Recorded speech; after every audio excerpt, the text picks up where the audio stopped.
నేను మీ Chowdary. Brother and sisters, ఎంతోమంది మా మమ్మీ హెల్త్ ప్రాబ్లంతో చనిపోయారు, మా డాడీ హెల్త్ ప్రాబ్లంతో చనిపోయాడు, ఏమీ చేయలేకపోయాను, వాళ్ళు ఇప్పుడు నా కళ్ళ ముందుంటే బాగుండేది, ఎన్నో చెప్తూ ఉంటారు. కానీ వాళ్ళు ఉన్నప్పుడు ఎవరూ పట్టించుకోరు. నేను చెప్పేది ఒక్కటే, ఎవరికైనా తల్లి తండ్రిని కేర్ తీసుకోవటానికి ఒక 1 అవర్ కేటాయించండి. మిగిలిన పనులు వాళ్ళు చేసుకుంటూ ఉంటారు.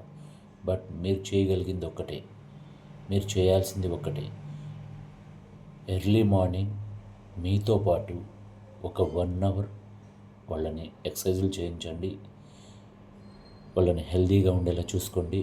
జీవితంలో వాళ్ళు లేరు అనే ఓడ్ లేకోకుండా బ్రతికేయచ్చు.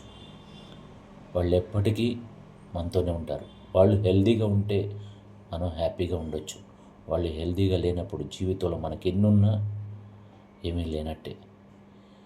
తండ్రి లేకపోతే నాన్న అని ఎవరిని పిలవలేము, తల్లి లేకపోతే అమ్మ అని పిలవచ్చు, కానీ ఆ లోటు ఎవరూ తీర్చలేరు.